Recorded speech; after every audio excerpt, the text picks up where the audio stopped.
WW voltando do intervalo. Antes da gente ir para a guerra da Ucrânia, meu boa noite ao nosso Lourival Santana, analista internacional. Obrigado pela presença, Lourival.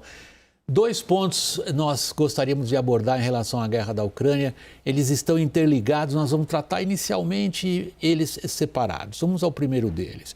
São os compromissos da Alemanha, isso para quem conhece a história da Europa sabe o peso que tem, de enviar algumas das suas armas pesadas, modernas para a Ucrânia. Vamos conferir o que disse o chefe de governo alemão, Olaf Scholz.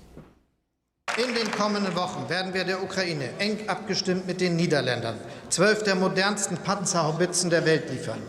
Die Ausbildung ukrainischer Soldaten daran wird in wenigen Tagen abgeschlossen sein.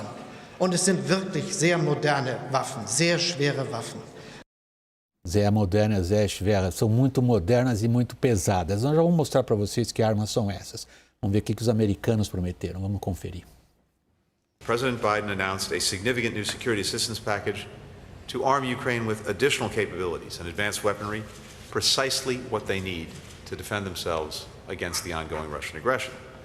That includes more advanced rocket systems so that they can strike key targets on the battlefield in Ukraine from longer distances. Olá pessoal, nós estamos falando de que armas afinal? Nós temos ilustrações das armas que os americanos vão fornecer, são lançadores de foguetes de média distância. Podemos colocar agora a foto das armas, Edu? Aí que está. Esses são lançadores de média distância, que os americanos estão fornecendo aos ucranianos, o que aumenta muitíssimo a capacidade da artilharia ucraniana. O que os alemães estão fornecendo? Estão fornecendo um sistema antiaéreo de alta altitude, high altitude. Aqui no que nós temos é a artilharia pesada alemã, através de canhões autopropulsados. Nós nunca vimos isso em combate desde a Segunda Guerra Mundial nessa região, nem em qualquer outra. Os alemães nunca forneceram esse tipo de armamento para países de fora. Tinham um compromisso de jamais entrar num conflito militar com esse tipo de engajamento. Vamos então ao Lourival em primeiro lugar, que depois nós vamos tratar da situação lá no campo de batalha, que é o que condiciona essas decisões políticas. Tem um risco forte aí, Lourival. Tem um risco calculado, né, William? Acho que a gente falou aqui daquela recusa dos Estados Unidos de fornecer aquele armamento que tinha um alcance de 300 quilômetros, aquele sistema de foguetes americano, né, que a Ucrânia desejava, exatamente para evitar provocar o urso. E são os foguetes a 300 quilômetros de distância. 300 quilômetros, e optaram por esse que tem entre 70 e 80 quilômetros de alcance. E os ucranianos, então, prometeram ao Pentágono que não usariam no território russo. A verdade é que os ucranianos têm atacado o território russo, têm atacado alvos russos. Com helicópteros, né? Perto da fronteira.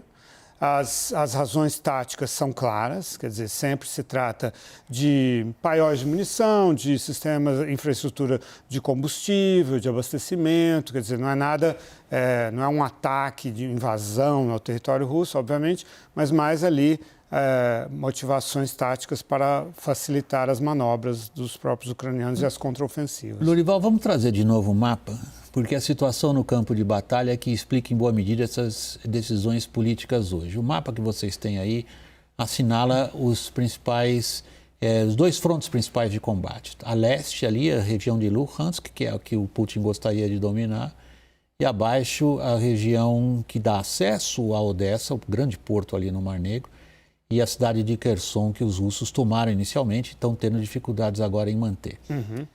Todos os analistas militares apontam a intensidade dos combates, especialmente ali ao leste.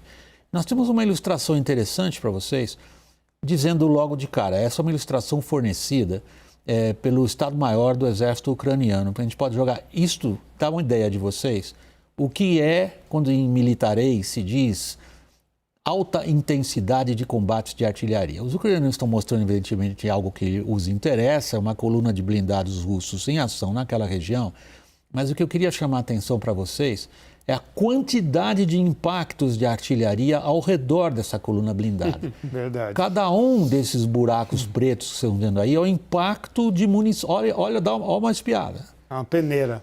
É uma verdadeira peneira, ou seja, olha lá, por exemplo, nós estamos vendo aí tiros de artilharia caindo. Eles não estão acertando o alvo.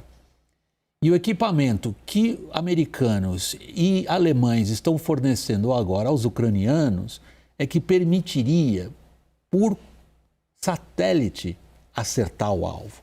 É algo que eventualmente dá aos ucranianos uma vantagem importante, Lorival. Era isso que eu queria voltar agora para amarrar a nossa análise. Muitos analistas militares estão dizendo, ao se concentrar de tal maneira em combates desse tipo ali no leste, os russos estão tendo progresso, eles avançam 500 metros, 1 quilômetro por dia, mas estão sacrificando o objetivo estratégico mais importante em Kherson, Lorival. É uma barragem de artilharia, né? É um fogo sustentado que não tem como você manter isso por tanto tempo, né? E a gente ali no Nordeste, além de Kherson, também Kharkiv, no Nordeste, ali perto da fronteira com a Rússia, os ucranianos aparentemente conseguiram avançar bastante no objetivo tático de cortar as linhas de comunicação, né? Isso é crucial, quer dizer, cortar a linha de comunicação dos russos entre Kharkiv e o território russo seria um golpe tremendo para o esforço, para a campanha russa, né?